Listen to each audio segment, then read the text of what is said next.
জি sir. ওকে, আজকের online ক্লাসে সবাইকে স্বাগতম।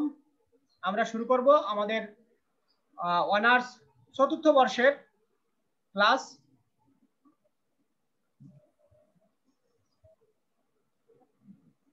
আমরা আজকে যে চ্যাপ্টারটা নিয়ে আলোচনা করব, আমি মনে হয় এর আগের দিন তোমাদেরকে বলেছিলাম সেই চ্যাপ্টারটা নিয়ে আলোচনা এখনো আছি, আমরা শেষ করিনি। আমাদের আর আজকের ক্লাসটা হলে হয়তো আমরা এই চ্যাপ্টারটা শেষ করে ফেলতে পারবো। সেটা হলো chapter 4, global perspectives in social work, values, ethics and practice. অর্থাৎ এই যে পার্সপেক্টিভটা হবে, এটা হবে social work in social work, values, ethics and practice, অর্থাৎ সমাজকর্মের মূল্যবোধ, নীতি এবং অনুশীলনের বৈশ্বিক দৃষ্টিভঙ্গি। তো এই যে চ্যাপ্টারটা আমরা বেশ কিছু আলোচনা করেছি। আজকে আমাদের আলোচনার যে টপিক, একটা টপিক নিয়ে আজকে আমরা আলোচনা করব, বাট টপিকটা অনেক ইম্পর্টেন্ট এবং অনেক বড়, যার কারণে আমি এই টপিকের সঙ্গে আর অন্য কিছু রাখি নাই। কারণ এই একটা টপিক আলোচনা করতে গেলে আমার মনে হয় আমার ক্লাস টাইম ক্রস হয়ে যাবে, এজন্য আমি এটার সঙ্গে আর অন্য কিছু রাখিনি। তো আমরা এখন দেখি যে সমাজকর্ম অনুশীলনের ক্ষেত্র সমূহ, অর্থাৎ আমরা যে fields of social work practice বা scope of social work practice, আমরা যে সমাজকর্ম অনুশীলন করছি, আমরা যে সমাজকর্ম পড়ালেখা করি সমাজকর্ম বিষয়ের উপরে, এই সমাজকর্মটা আসলে করে কি লাভ আমরা এখানে দেখব। বেসিক্যালি সমাজকর্মের যে স্কোপগুলো, ক্ষেত্রগুলো অনুশীলনের, কোন কোন জায়গায় আমরা সমাজকর্ম প্র্যাকটিস করতে পারি, আমরা সেই বিষয়গুলো নিয়ে আজকে আলোচনা করব। তো আলোচনা শুরুতেই আমি আজকে বলে দেব যে আমরা যে বিষয়গুলো নিয়ে আলোচনা করছি সেটা হলো 1 নাম্বার, চিকিৎসা ক্ষেত্রে সমাজকর্ম অনুশীলন। এরপর মনোচিকিৎসা সমাজকর্ম সংশোধন কার্যক্রম, এইভাবে আমরা পর্যায়ক্রমে আলোচনা করব। তো প্রথমে আমরা দেখি যে চিকিৎসা ক্ষেত্রে সমাজকর্ম।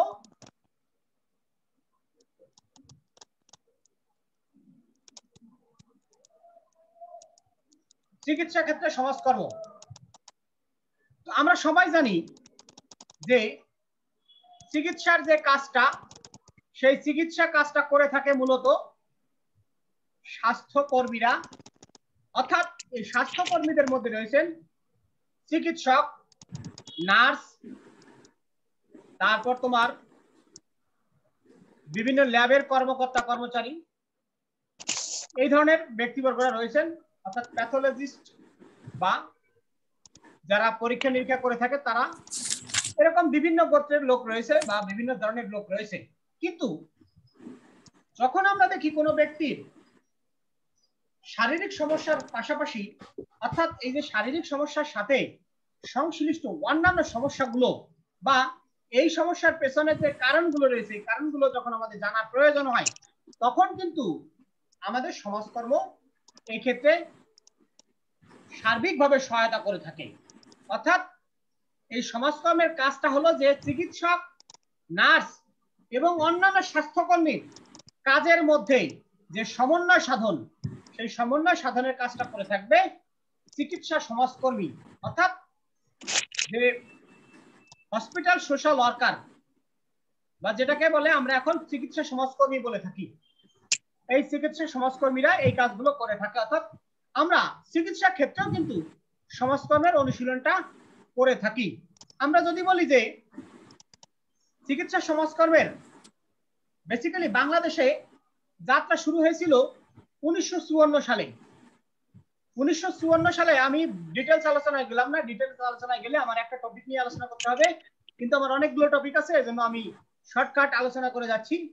আমরা দেখি যে যখন 1954 সালে জাতিসংঘ এবং রেড ক্রসের সহযোগিতায় ঢাকা মেডিকেল কলেজে প্রথম কিন্তু এই মেডিকেল যে সোশ্যাল ওয়ার্ক এর প্র্যাকটিসটা শুরু হয়। 1960 সালে চিকিৎসা সমাজকর্ম কার্যক্রম পরিচালনার জন্য 2 জন পেশাদার কর্মী নিয়োগ দেওয়া হয়। একই বছরে জাতীয় সমাজ কল্যাণ পরিষদ চিকিৎসা সমাজকর্মের আরো 4টি প্রকল্প গ্রহণ করে এবং 1961 সালে সমাজ কল্যাণ অধিদপ্তর বা পরিদপ্তর প্রতিষ্ঠা করা হয় এবং চট্টগ্রাম ও রাজশাহী মেডিকেল কলেজ হাসপাতাল, ঢাকার মিডফোর্ড ও চক্ষুবেদী হাসপাতালে মোট 4 জন পেশাদার সমাজকর্মী নিয়োগের মাধ্যমে বাংলাদেশে পেশাদার চিকিৎসা চিকিৎসা সমাজকর্মের যাত্রা শুরু হয়। এইভাবে এরপর ধীরে ধীরে এখন বাংলাদেশে প্রায় 90টির বেশি হাসপাতালে, অর্থাৎ জেলা সদর থেকে শুরু করে বিভিন্ন হাসপাতালে এখন কিন্তু অনেক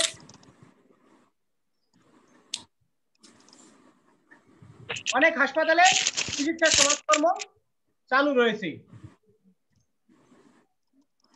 তাই আমরা দেখি যে বিভিন্ন হাসপাতালে, যেমন তোমাদেরকে যখন আমরা এই এখন যদি আমাদের এই প্যান্ডামিক সিচুয়েশন না থাকতো তাহলে কিন্তু অবশ্যই আমরা তোমাদেরকে ফিল্ড ওয়ার্কে পাঠাতাম। আর তোমাদের ফিল্ড ওয়ার্কে গেলে তোমরা দেখতে যে কিছু কিছু স্টুডেন্টরা এই হাসপাতালে তোমাদের ফিল্ড ওয়ার্কের জন্য তোমাদের পাঠানো হতো, অর্থাৎ কুর্মিটোলা হাসপাতাল, ঢাকা মেডিকেল, তারপর তোমার মিডফোর্ড মেডিকেল, তারপর তোমার পিজি হসপিটাল, তারপর তোমার বারডেম, বিভিন্ন হসপিটালে কিন্তু হাসপাতাল সমাজ সেবা নামক একটা প্রতিষ্ঠান রয়েছে। সেখানে কিন্তু তোমার এই চিকিৎসা সমাজকর্মের যে প্র্যাকটিস সেটা সেখানে হচ্ছে। তুমি দেখবা যখন তোমাকে এই সকল জায়গায় ফিল্ড ওয়ার্কে পাঠাবে তখন তোমার কাজগুলো তুমি বুঝতে পারবে যে এখানে একজন শিক্ষানবিশ সমাজকর্মী হিসেবে আমার কি কি দায়িত্ব কর্তব্য রয়েছে। সেই দায়িত্ব কর্তব্য পালনের মাধ্যমে কি হবে, তুমি পেশাগত জীবনে কিভাবে তোমার দায়িত্ব পালন করবে তার একটা প্রাথমিক বা পূর্ব ধারণা তুমি সেখান থেকে নিতে পারবে। এই জন্য দেখবা চিকিৎসা সমাজকর্মের অনুশীলন বাংলাদেশে কিন্তু রয়েছে। এরপরে আমরা দেখি মনোচিকিৎসা সমাজকর্ম। মনোচিকিৎসা হচ্ছে কি মানসিক সমস্যাগ্রস্ত বা মানসিক অসুস্থদের সমস্যা সম্পর্কে জানা এবং চিকিৎসা প্রদানের ব্যবস্থা। অর্থাৎ যারা মানসিকভাবে অসুস্থ, মানসিক সমস্যাগ্রস্ত, সেই সকল সমস্যাগ্রস্তদের সমস্যার সমাধানে সমাজকর্মের যে শাখা কাজ করে থাকে সেটা হলো মনোচিকিৎসা সমাজকর্ম বা সাইকিয়াট্রিক সোশ্যাল ওয়ার্ক। এই সাইকিয়াট্রিক সোশ্যাল ওয়ার্কের কাজটা কি? এদের কাজ হচ্ছে এই যারা ওখানে মনোচিকিৎসক রয়েছেন, যারা রোগী রয়েছেন, অর্থাৎ মনোচিকিৎসক রোগী বা এই রোগের সাথে অন্যান্য কারণ অনুসন্ধান এবং এদের কাজের মধ্যে একটা সমন্বয় বা যোগসূত্র স্থাপনের কাজটা করে থাকে কিন্তু এই মনোচিকিৎসা সমাজকর্ম।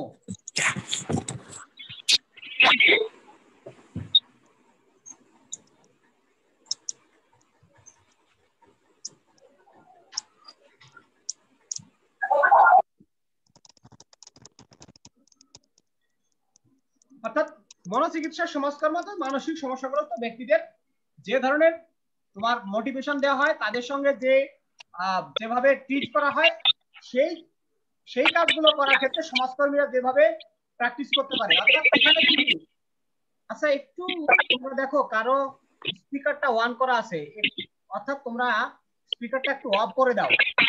কথা কিন্তু আমার কথার সঙ্গে সাউন্ড আসছে অনেক। হ্যাঁ দেখো এখানে একটু অফ করে দাও, তাহলে বুঝতে সুবিধা হবে। আচ্ছা থ্যাংক ইউ। এখন দেখো ডব্লিউ.এফ. ফ্রিডল্যান্ডার তিনি এই মনোচিকিৎসা সম্পর্কে বলেছেন যে মানসিক অথবা আবেগীয় সমস্যাজনিত রোগীদের সাহায্য করার লক্ষ্যে হাসপাতাল, ক্লিনিক ও অন্যান্য মনোচিকিৎসা সংস্থায় চিকিৎসার সাথে প্রত্যক্ষ ও দায়িত্বশীল সহযোগিতার ভিত্তিতে যে সমাজকর্ম অনুশীলন করা হয় তাকে মনোচিকিৎসা সমাজকর্ম বলা হয়। প্রথম দিকে কিন্তু এই সাউন্ডটা একটু বন্ধ করো, সাউন্ড আসছে তো অনেক।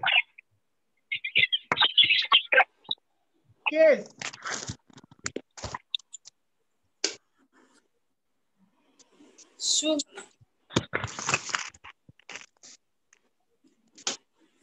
স্পিকার অন, Oppo A3s, তারপরে সোহানা তোমরা একটু মিউট করে দাও। হ্যাঁ সোহানা তোমারটাও, এরপরে জেসমিন তোমারটা করা আছে। হ্যাঁ তোমরা একটু কাইন্ডলি একটু এটা করে দাও, নইলে। আর হচ্ছে তোমাদের মধ্যে কে এটা করে, এই যে আমরা আজকে ক্লাস করছি, আমাদের ক্লাসে উপস্থিতির এটা একজন শেয়ার করবা, শেয়ার করে আমার গ্রুপে দিবা। হ্যাঁ আমাদের যে গ্রুপ আছে। আচ্ছা দেখো এরপরে দেখি আমরা মনোচিকিৎসা সমাজকর্ম, তাই না? এখন এখানে দেখি প্রথম দিকে সাইকিয়াট্রিক সমাজকর্মীগণ মনোচিকিৎসক এর সাথে সহকারী হিসেবে কাজ করতো। ঠিক আছে, একটা সময় ছিল প্রাথমিক পর্যায়ে যখন একজন সাইকোলজিস্ট, এই সাইকোলজিস্টের সঙ্গে আমাদের যে সাইকিয়াট্রিক সোশ্যাল ওয়ার্কাররা একসময় সহকারী হিসেবে, অ্যাসিস্ট্যান্ট হিসেবে কাজ করতো, কিন্তু বর্তমানে স্বাধীনভাবে কিন্তু কাজ করছে। অর্থাৎ ওদের সঙ্গে চিকিৎসকের সঙ্গে নয়, সম্পূর্ণ স্বাধীন স্বতন্ত্রভাবে দায়িত্ব পালন করছে। এই দায়িত্ব পালনের ক্ষেত্রে হয়তো তিনি মনোচিকিৎসকের সঙ্গে তার কাজের সমন্বয় সাধন করছে, কিন্তু তিনি তার কাজের ক্ষেত্রগুলো কিন্তু স্বাধীন স্বতন্ত্র, মনে রাখতে হবে। এরপরে আমরা দেখি যে এখানে এরপরে যে প্র্যাকটিসের ক্ষেত্র সেটা হলো সংশোধনমূলক কার্যক্রম। এটা কিন্তু সমাজকর্মের সবচেয়ে ইম্পর্টেন্ট একটা বিষয়। তোমরা হয়তো অনেকেই এটা সম্পর্কে ভালো করে জানো না। তোমরা একটু দেখো সংশোধনমূলক কার্যক্রম, এই সংশোধনমূলক কার্যক্রম বা সংশোধনমূলক ব্যবস্থাটা আসলে কি। আমরা দেখি যেখানে অপরাধীকে, আমরা সবাই জানি একটা কথা, আমরা সবাই জানি যে পাপকে ঘৃণা করো, পাপীকে নয়। সাউন্ড বন্ধ করে দাও, সাউন্ড অফ করে দাও, সাউন্ড শোনা যাচ্ছে কিন্তু। আমরা সবাই জানি পাপকে ঘৃণা করো, পাপীকে নয়। অর্থাৎ আমরা যে খারাপ কাজ, এই খারাপ কাজটাকে আমরা ঘৃণা করব, কিন্তু যিনি খারাপ কাজ করছেন তাকে ঘৃণা করব না। বন্ধ করে দাও, শোনা যাচ্ছে না তো। কে এটা পারছে নাকি? আমি একটু দেখবো। স্যার অনেক ডিস্টার্ব হইতেছে। Oppo A3s এই মডেলের সেট কার? Oppo এটা বন্ধ করে দাও। তোমার সাউন্ড রাখো তুমি। হ্যাঁ সাউন্ড বন্ধ করো। আচ্ছা, তাহলে আমরা দেখলাম এখানে দেখলাম যে সংশোধনমূলক কার্যক্রম, তাই না? আমরা কিন্তু শুনতে পাচ্ছি না, খুব ডিস্টার্ব হচ্ছে। আমি সবাইকে একসঙ্গে মিউট করে দেই।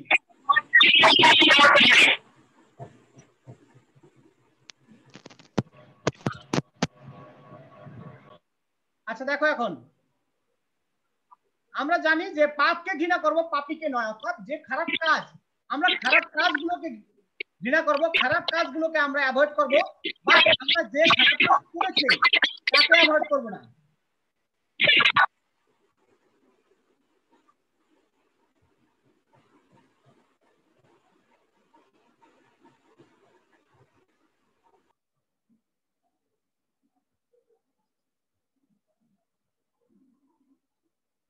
ওকে, এখন আর সাউন্ড আসবে না, আমি সাউন্ড বন্ধ করে দিয়েছি।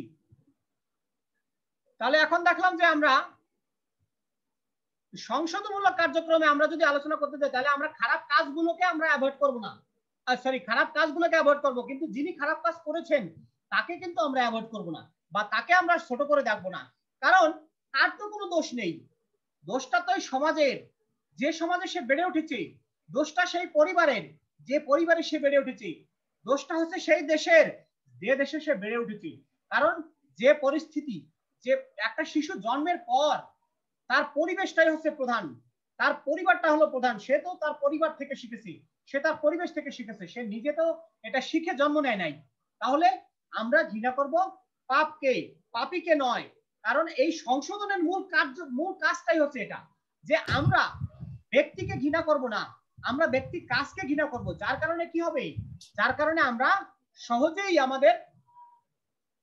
সহজেই কি করব, সহজেই আমরা ব্যক্তিকে তার আচরণ সংশোধনের জন্য আমরা নিয়ে আসবো।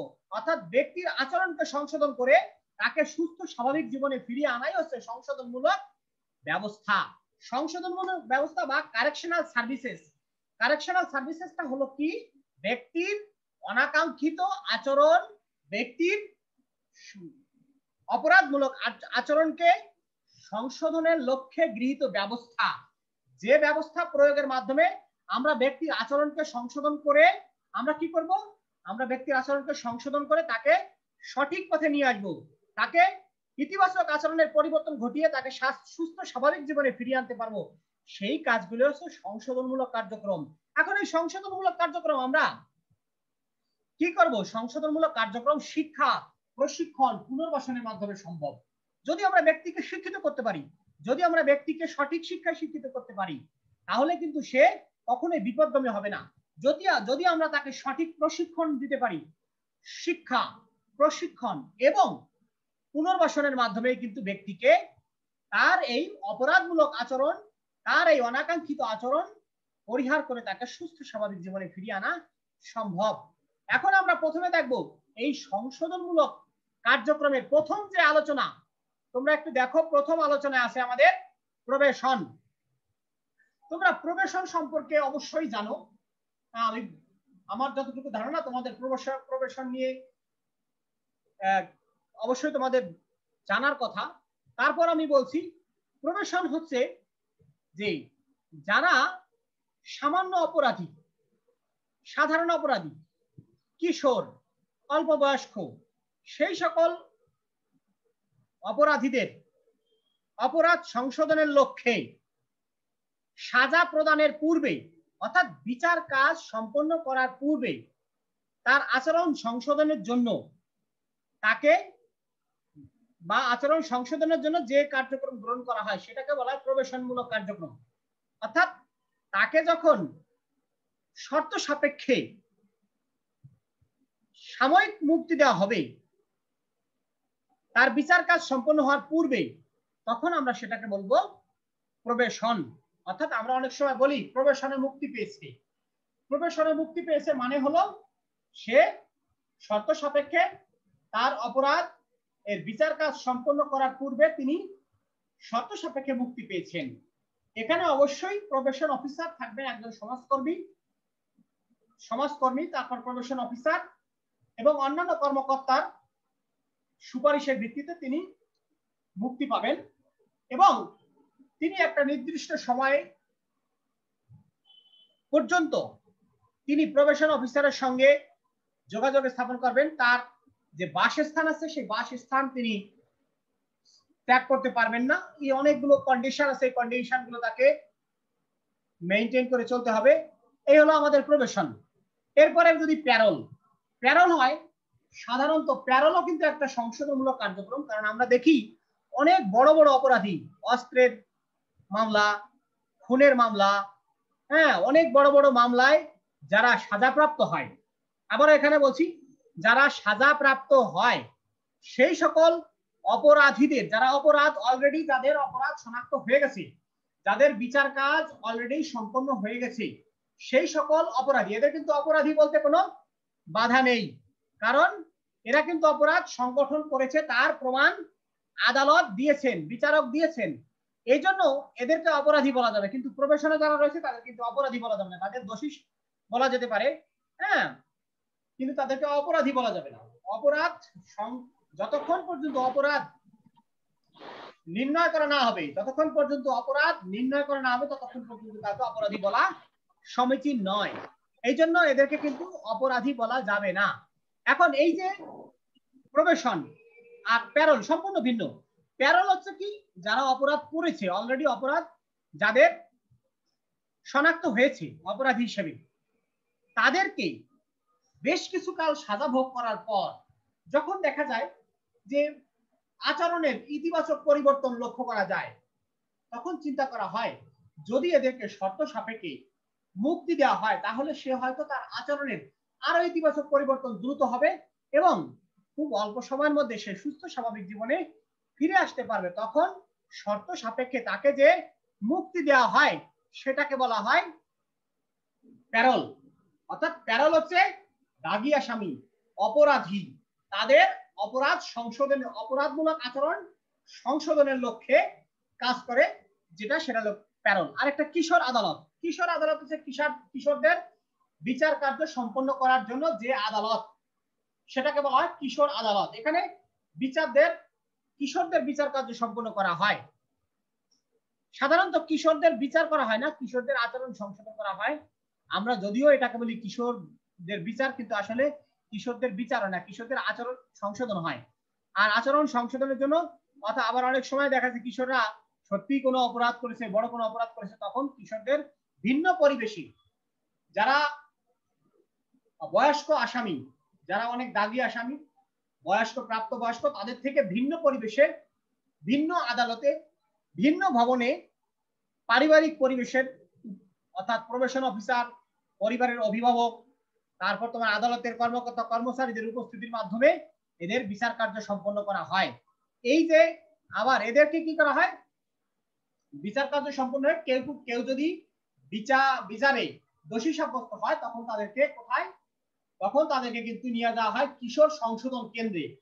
কিশোর সংশোধন কেন্দ্রে সেখানে রয়েছে প্রবেশন অফিসার, প্যারোল অফিসার, তারপর তোমার সমাজকর্মী, বিভিন্ন মনোচিকিৎসক, তাদের সহায়তায় সেখানে তাদের আচরণ সংশোধনের জন্য বিভিন্ন কার্যক্রম পরিচালনা করা হয়ে থাকে। আস্তে আস্তে ধীরে ধীরে তারা সুস্থ স্বাভাবিক জীবনে ফিরে আসে।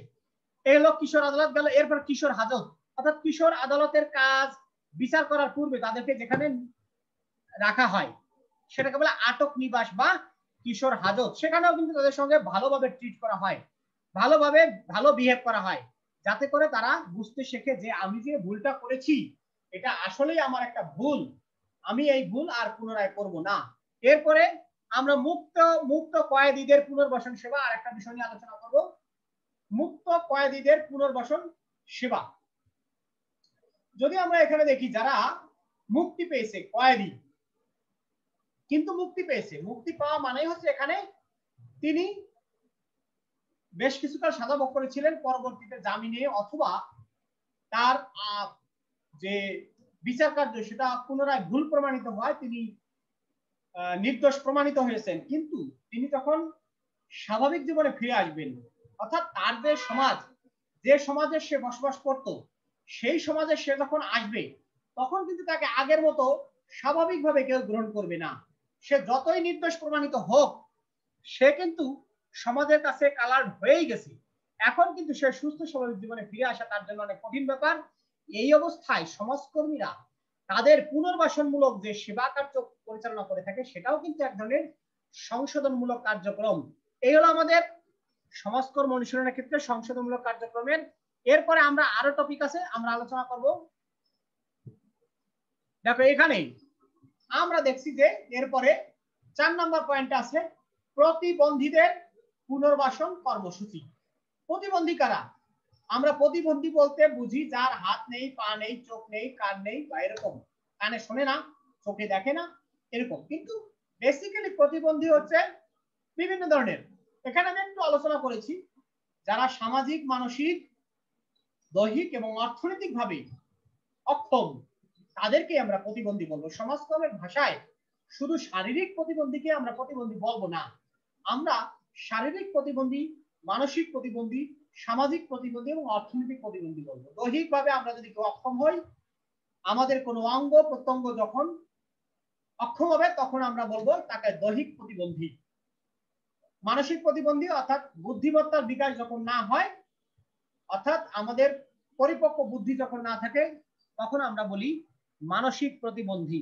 আর একটা হলো সামাজিক প্রতিবন্ধী। সামাজিক প্রতিবন্ধীর মধ্যে আবার রয়েছে যারা বিধবা, স্বামী পরিত্যক্তা, প্রবীণ, শিশু, এদেরকে কিন্তু আমরা সামাজিক প্রতিবন্ধী বলি। কারণ এই ধরনের মানুষ কিন্তু পুরোপুরি সমাজে কিন্তু আত্মনির্ভরশীল নয়, এরা কোনো না কোনো ভাবে কিন্তু অন্যের উপর নির্ভরশীল। যেমন যদি বলি যে প্রবীণরা কি করে, একটা সময় পর্যন্ত তারা আয় রোজগার করতো, এখন কিন্তু আয় রোজগার করে না। অর্থাৎ যখন প্রবীণ বা বার্ধক্যে পৌঁছায়, তখন কিন্তু মানুষের শারীরিক মানসিক বিভিন্ন ধরনের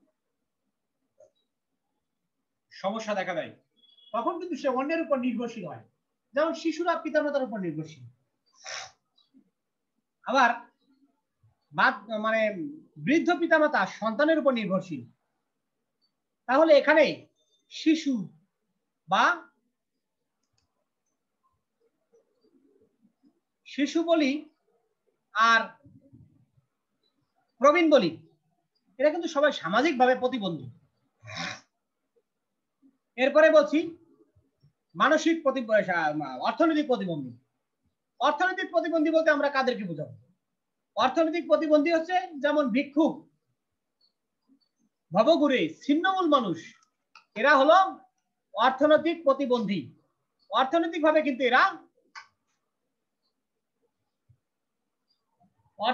এরা কিন্তু স্বাবলম্বী নয়, এরা কিন্তু অর্থনৈতিকভাবে অন্যের উপর নির্ভরশীল, যার কারণে আমরা কি বলবো? এরা অর্থনৈতিক প্রতিবন্ধী। যেমন ভিক্ষুকরা কি করবে? ভিক্ষুকরা অন্যের উপর নির্ভরশীল, ভিক্ষা না পেলে তার খাবার চলবে না, এজন্য সে কি অন্যের উপর নির্ভরশীল।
আচ্ছা, এরপরে আমরা দেখব প্রবীণ কল্যাণ।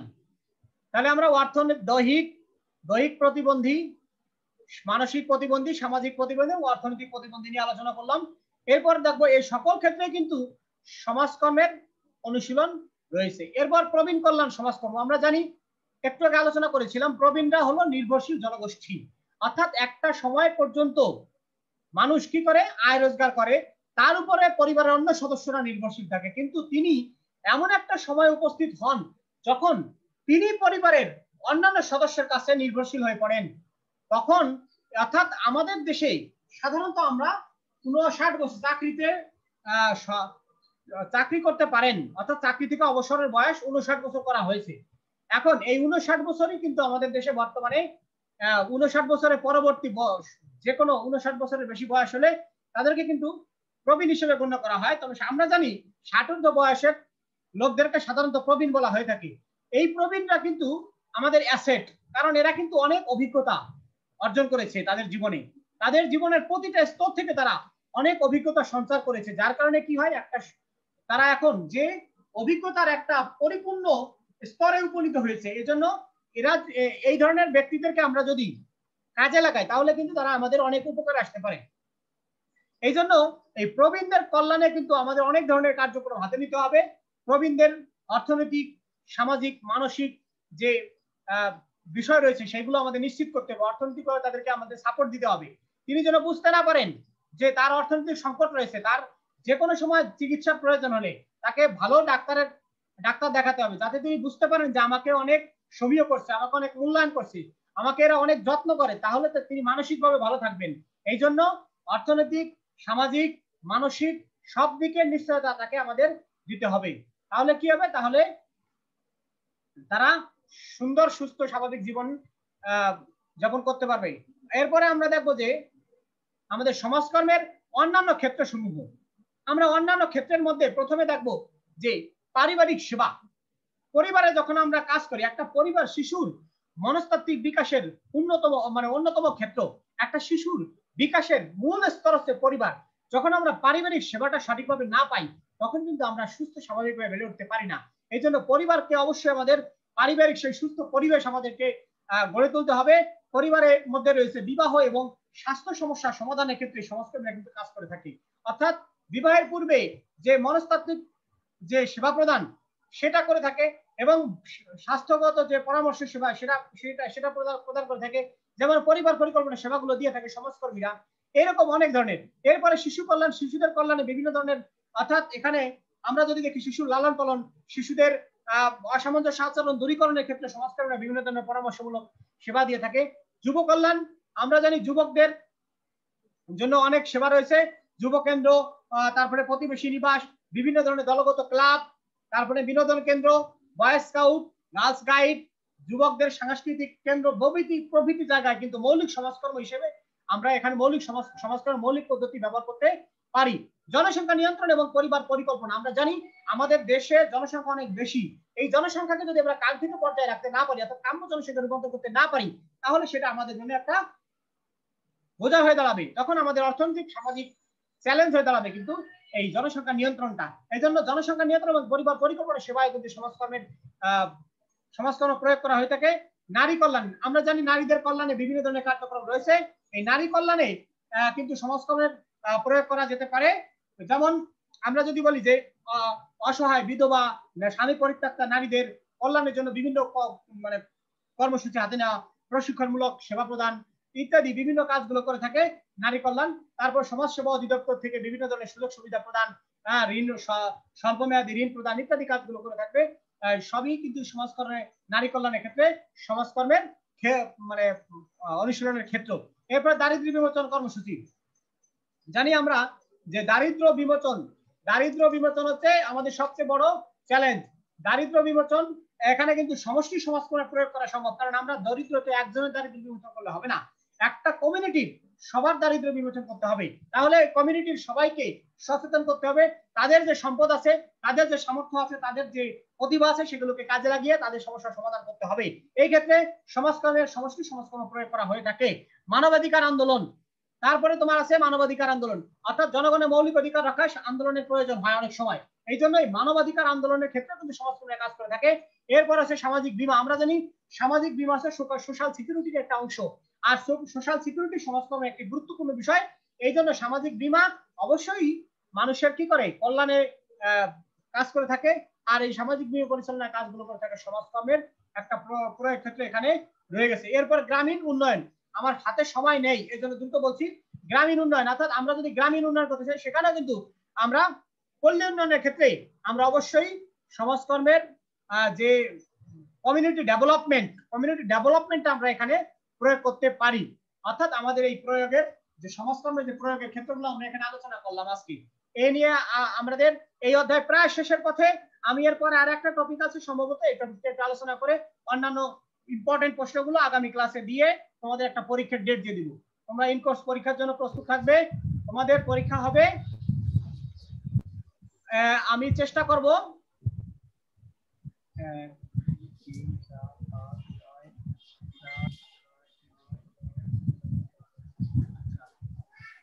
করব এর পরে ক্লাসে তোমাদের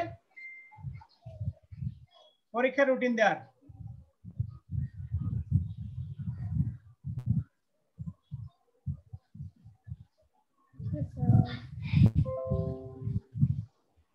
আমি একটু সেভ করে নেই আজকের উপস্থিতির রেকর্ডটা।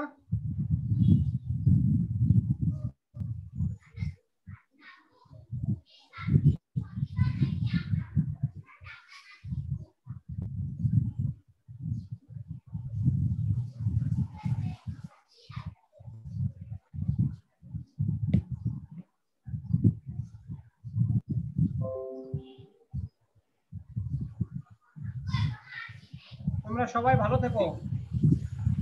আসসালামু আলাইকুম স্যার। ওয়ালাইকুম আসসালাম। আসসালামু আলাইকুম স্যার। ওয়ালাইকুম আসসালাম। আসসালামু আলাইকুম স্যার। ওয়ালাইকুম আসসালাম। সবাই ভালো থেকো। হ্যাঁ। জি আলহামদুলিল্লাহ। ওকে